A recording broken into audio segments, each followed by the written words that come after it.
Welcome back to the Make or Break shop. This week we're gonna build this play kitchen.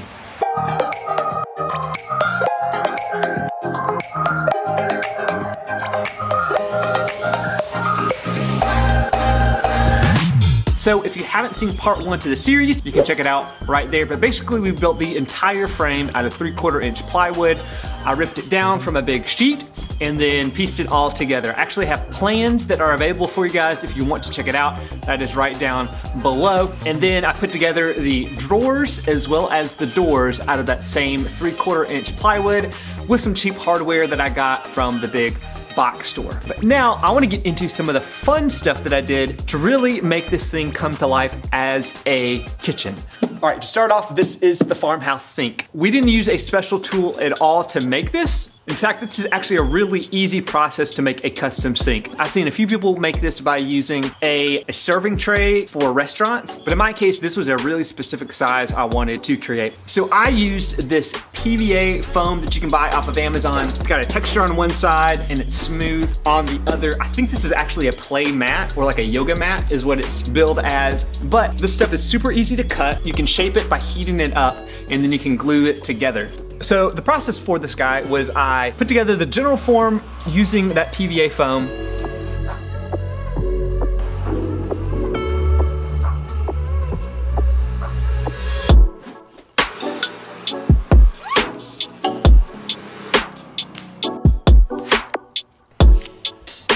I glued it together with contact cement.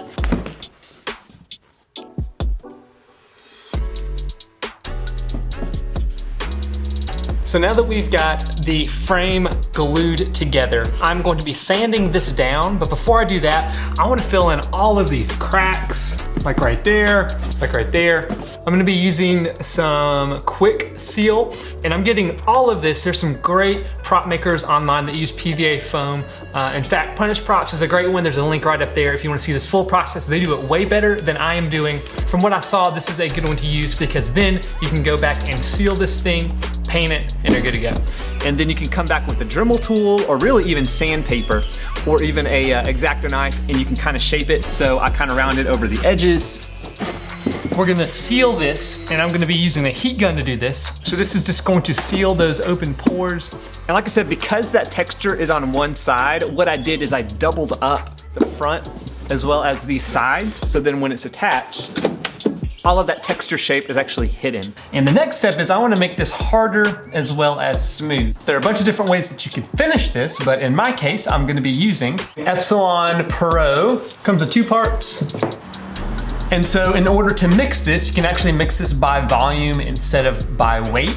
And so I just cut the bottom cup, I think from Cookout.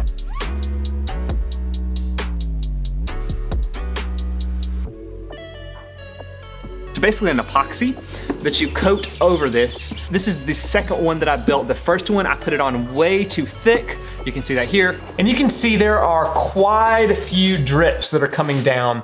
So the second time around, I took my time, made it a lot more smooth, and I did multiple coats, very, very thin. For the most part, this is fairly smooth. I tried to actually tint this, but I didn't put enough tint in the mixture when I mixed it up. So what I did is I just went back with a high gloss spray painted it white. And this was good to go. Really cheap, really easy to make, and fairly durable.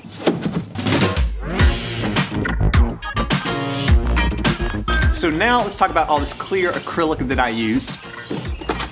So this is acrylic that you can buy from the big box store. So I looked at our normal oven. I pretty much mimicked that design on a smaller scale and then I engraved it on the back side. So it's actually engraved on the back side. And so I did a mirror image of what I wanted final, flipped it over, and now this is smooth with that design. If it's not up against a really dark surface, it's kind of hard to see. So this portion of the butcher block that I built, I actually painted black. So when this goes on, you can really see that it pops off. I did the exact same thing for the oven. These doors have a design on the inside of them. For the microwave, and also for the microwave keypad. So to make this, I cut out a pocket with the CNC, then I came back and cut out this piece of acrylic, did the design on the back, and then painted the inset black so that this would pop off.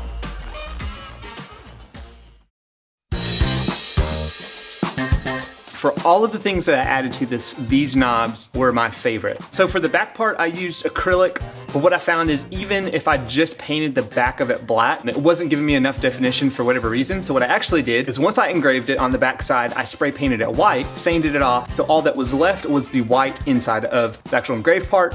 And then I spray painted the back black. And then I just super glued these on and I made these knobs. These knobs are made out of just pine wood that I had scraps laying around. I CNC'd them. So I created the design in Fusion 360, a 3D model. I sent that to my CNC and I carved them out.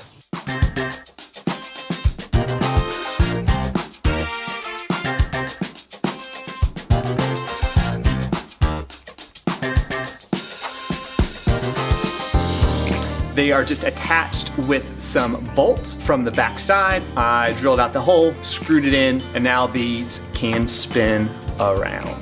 Some of them kind of stick because the bottom surface I didn't get totally flat, but for the most part, they work pretty well. And because I forgot to model it on the CNC, I just made this little dial mark, just a little V-carve chisel, and I knocked that out. So we're working on the wallpaper right now. You can see half of it is on. So the wallpaper process is a little bit involved. You basically have to get the entire thing wet and then you put it down smooth.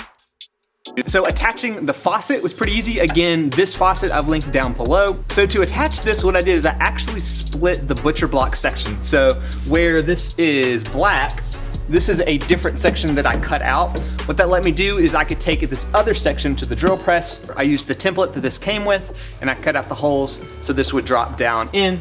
And then there is a little screw on the underside that brings this back up. And last but not least is the hardware. This was some pretty cheap hardware that I got on Amazon. Again, all the links to everything I bought are down below. You just drill out the holes, screw it in from the back side, and I used these pulls for both the doors as well as the drawers. So we knew this build was coming up and my daughter got all kinds of crazy food and pots and pans, baby size, to fit. So that is to outfit this thing and then it's good to go. So all the specific dimensions and everything I've included in the plans, they are right down below. You can check them out. I have done quite a few other builds for my daughter, mostly around the nursery. You can check those out right up there, somewhere over there. And as always, if you guys haven't subscribed, I would love for you to do that. And until next time, go make or break something in your shop. See you guys.